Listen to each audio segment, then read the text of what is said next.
like to introduce Scottie Scheffler to the interview room, I guess, kind of interview. Yeah. Your first start here, Scottie. You played 9 holes this morning, 9 yesterday. What's your first impressions of the golf course? Golf course is pretty cool. Greens are firm, fairways are pretty firm. I don't know if that's typical. Obviously, it's my first time here, but should play pretty tough this week and be a fun test. It's your first start here, but your 100th start on tour. Does it feel like it's 100 starts for you? No, I did not know that till now. Yeah. I guess I'm now in my 4th year, and 100 tournaments went by pretty quick. And obviously, defending the Masters last week, you've had some experience at defending tournaments. What's that been like the last few months? You know, going back to tournaments where you've won them and been in that position. Yeah, I felt like I did a really good job of defending the first 3 times. I mean, I gave myself a good chance to win each of them. The Masters, I was kind of on the outside looking in, which was a bit frustrating, but I did my best, and outside that, I just guess didn't have it last week, but still T10. Can't hold my head down for too long. And I mean, had a good weekend, fought back. I didn't have my best stuff the first 2 days, but kind of fought over the weekend to finish in the top 10, which was nice.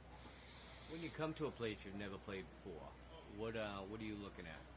I'm just trying to learn stuff about the golf course. I mean, learn how it plays, kind of where to hit it, where not to hit it, and a lot of it you can pick up on it for the first time, but just try and do as much studying as I can.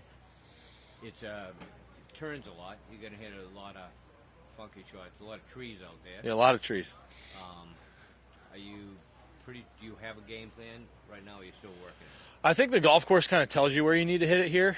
A lot of it depends on pin position too, but for the most part, I mean, the trees and everything kind of shape the golf course, and so you pretty much can stand on the tee and know where to hit it most of the time. It's just kind of finding those lines where you know exactly where the middle of the fairway is, stuff like that, that we're still trying to figure out. And I think we kind of got that down with the practice rounds. But when you stand on each tee box, it pretty much tells you exactly what you need to do. You put the jacket on John last Sunday.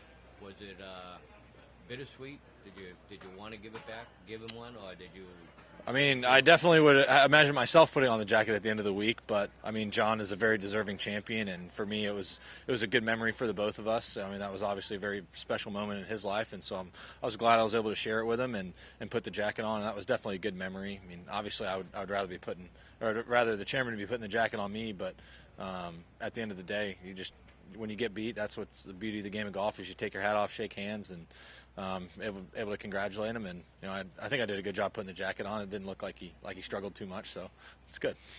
I know it's a sore spot with a Texas A&M kid, but what did you think of what Sam Bennett did last week? Yeah, Sam, very, very talented player. It was pretty special what he did the first 2 days. I mean, he struggled a little bit on the weekend, but it's hard playing the Masters your first time. It's even harder playing it as an amateur, and for him to show up and be inside the top 3 after 2 rounds was pretty special. And I mean, he played some good golf. It's just the first 2 days we had conditions, and then the last 2 days those conditions completely changed. And so I think that's one of the things you learn a lot about playing professional golf and having to play these courses over 4 days is you learn how to play them in a lot of different conditions. And I think he just didn't have the experience under his belt as kind of the week went on, and that's something that'll learn with time, but obviously very talented and has a bright future.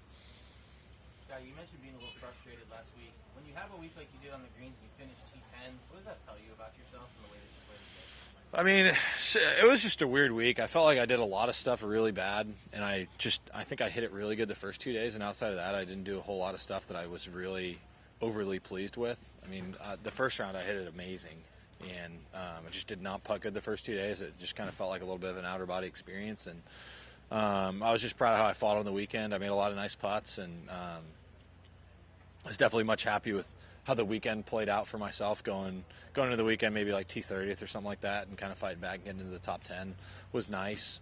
But obviously wish I would have put myself in a better position, but still top 10 with not my best stuff is a good week. What happened on 12 over the weekend? You had 2. Yeah, I don't know. I had 2 in the bushes, which typically it comes out of the bushes. The first one should have come out of the bushes. The second one on Sunday airmailed the bunkers, which I don't know what happened. I mean, it was getting gusty at that point in the day, and I hit it the way I wanted to. It just kind of got in the jet stream. Usually the ball flies kind of like that, and that one just flew like that the whole time. I mean, my 9-iron flew about almost 180 yards, and I hit it about 155. So it was just stuff happens on that golf course, and I told Teddy, said I'm glad I made that mistake. We were 8 shots back versus either last year when we were in the lead or in the years coming when we're hoping to be close to the lead or in it again. And so it's just a learning experience. Good. Scotty, just one last one. With your first look at the golf course today and yesterday here, is there any particular hole that kind of stood out to you for any particular reason?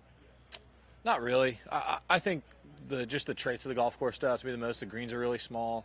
I felt like all the par threes were really difficult. I don't know if that's something that everybody else thought, but there's 2 with water. Actually, there's 3 with water, I think. And then there's one where I hit a 5-iron this morning, and the pin was in the middle of the green, and did not look like a green where I could be hitting 5-iron very close to the pin a lot. And so I would say the greens stood out, and definitely the par threes were very challenging. Okay. All right. All right. Thanks, y'all. Appreciate it. We'll slide you over here.